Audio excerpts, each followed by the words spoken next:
Ever wondered how to get your garden soil tested but didn't know how to do it? Stay tuned and I'll show you how.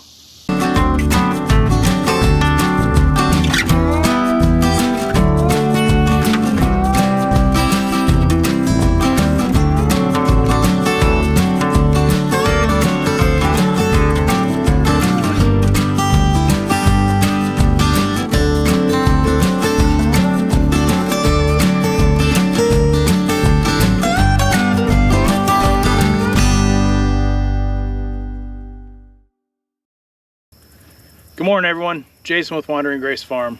As the summer starts closing down, winding down, we're in the beginning of August, we're starting to plan for next year's garden.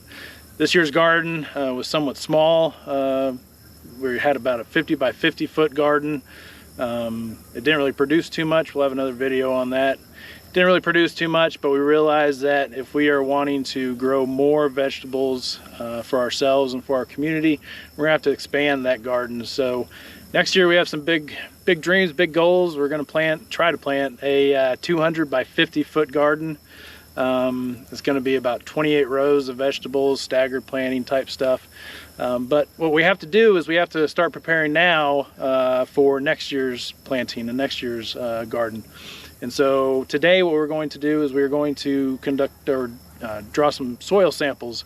We went to Oklahoma State Extension Office here in Kingfisher, or there in Kingfisher, and met with Brian Kennedy, a great guy. He provided the soil sample bags and the probe that you use to draw the soil cores. And so we're going to be using that today and just wanted to take you along, show you how it's done if you haven't done it before. So what you will need to draw your soil samples to get soil tests done is you need the soil probe. Well, you don't need it, you can use a shovel, but like I said, we went to the extension office and they provided this soil probe to pull your soil samples from. It's a pretty neat little device. It's got these lines right here. This is 6 inches, that's 12 inches for how deep you want to go. Today we're just going to go 6 inches. They also provide the soil sample bag, this Tyvek type bag that you put your soil sample in. You can mark on here what type of test you want. There's different types of testing depending on what your goals are. We'll go over that a little bit later. You need a little shovel or trowel to mix up the soil samples from the bucket, and then you need a 5-gallon bucket. So once you get your soil samples out of the probe, you're going to dump them into the bucket, and then you mix them all around, and then you fill the soil from the bucket into the bag. So it's a pretty simple process. So to draw your soil sample, what I like to do, and I saw it somewhere, I can't remember where, is you want to start with bare ground. So if you have any type of vegetation on top of the soil, you want to kind of scrape that away. One of the tests that you do is organic matter, and so if you have anything that's on top of the surface, and the organic matter's really for what's inside the soil itself, underneath the surface. So if you have anything on top of the soil, whenever you pull your sample, it might skew those results. You might not get accurate results. So get yourself a bare patch of ground where you can pull your sample from. Once you have the dirt exposed, then you just take the probe and you push down. So depending on what the weather's been like and what the soil's been like, you might have some issues. Like right now we haven't had much rain, so we're kind of hard. So it's going to be a little bit of a work to get this soil sample, but if it's soft ground, you can push right in and pull your sample. This isn't soft ground, so you just have to kind of twist it around, kind of like you're drilling into it. You see some, and ideally you have some moisture in here and it keeps the sample together. I can already see right now, because we're so dry, we're starting to break up our sample. So we'll do what we can. So we're going 6 inches, and the line is about right there. So we're almost there. Because the ground's so hard, I'll probably just take what I can get.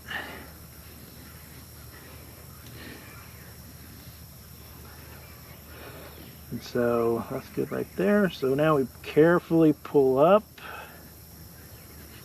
You see some of that falling out. But what you're left with is this core. And like I said, when it's wet, it holds its shape and retains all the soil. Some of it dropped in, but this is a good example of just what you bring up is you have this core, kind of like when you aerate your grass on a sports field or at your house, and you have those plugs. Pretty much same principle. So from here, you put this soil sample, this core, into the bucket.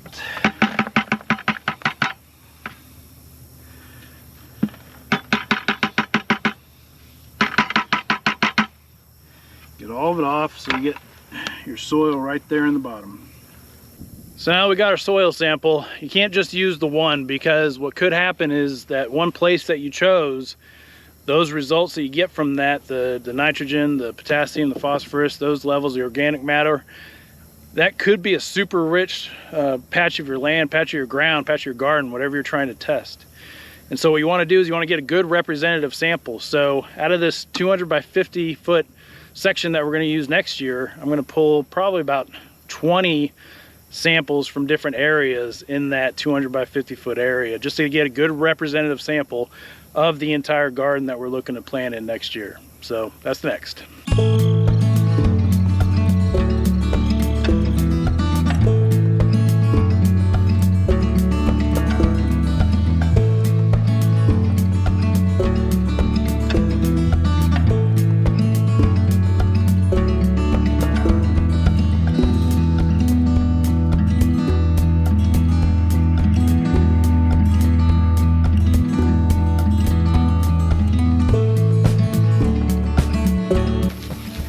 Having to switch to the shovel, the ground's a little too hard for that probe. If I'm doing 20 of these, I need something a little more robust.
Okay, I grabbed all the soil samples. I got about 20 different samples throughout the 200 by 500 or 50 foot area. One thing learned, I'd done this once before. I did it last January, if I remember correctly, 24. And I used the same probe, but it was January. We had some moisture, ground was wet, so it went in a lot easier. Learned that when you start twisting this is super thin metal. And so you start twisting it, you start getting a little bend to it. I don't know if you can see that very well. So, lesson learned. Looks like I owe the extension office another probe. Sorry, Mr. Kennedy. But lesson learned. So you use a shovel. The thing with the shovel is you pull up a bunch of dirt with it, whereas this, you just pull up just a little bit. So I got about half a bucket full of dirt that I got to go through, and so the next step is going to be, as I went down the garden, I started putting the dirt in there and started layering with each hole that I dug. And so remember, we want to get a good representative sample, so I got to mix all this in this bucket to get all of those samples mixed up and what do they call it? Just where they mix up together to where they form one unit of soil as opposed to the 20 different units of soil. So whenever I go to pull the soil sample to put in the bag, it's a good representative sample of our garden area, our entire garden area. Okay, so our soil in here, you can see We got some organic matter in here as well. There was stuff growing where I pulled these, and so it's good. You got the roots. And so like if you pulled this sample right now and compared it to the one we pulled right here, when I pulled this core sample right here, and when I first started showing y'all, there wasn't any of this root system in that.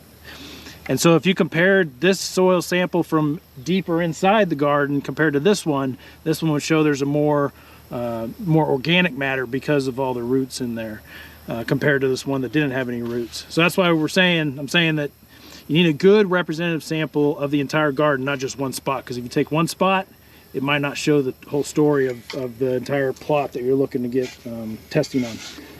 So all we're gonna do is just mix and break up all these big clumps.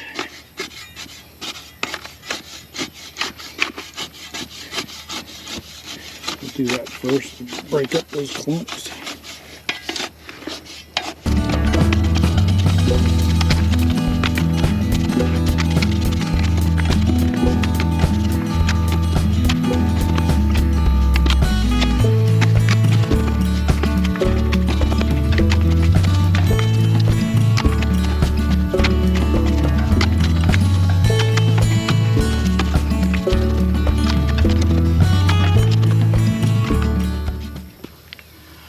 Okay, next thing we want to do is we want to fill up our soil sample bag. So I put all the dirt from the soil samples in this bucket. I mixed up the bucket, the dirt in the bucket with the shovel to incorporate everything, every sample that I took, all 20 of them. And so from here, all I'm going to do is I'm just going to take my trowel and take a shovel full and put it in the bag. I'm going to fill it up. Put enough dirt in here to fill up this whole bag so they can do whatever testing they need to do on it. I'd rather send too much with them to them and them have some left over than them not having enough to do all the tests that I want them to do. Certain tests you need to send 2 or 3 bags depending on what you want done with it. For everything that we want done, we're just going to send them 1 bag, and it's supposed to be enough. It was last time, so we'll see. So yeah, put your dirt in there, tie it off, and you got your package of dirt.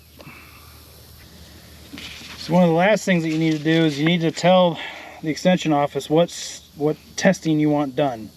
They'll take the soil and they'll do all sorts of testing on it to get the analysis of the soil. But you got to tell them what it is that you're looking for. Different people might want different things for what their goals are. For us, we're just looking for the major, the macronutrients, the micronutrients, any of the secondaries, and the organic matter. So for that, you have test number 1, which is routine, the nitrogen, phosphorus, potassium, pH levels, which is good, and then your buffer index. So we're going to check that one. We want that.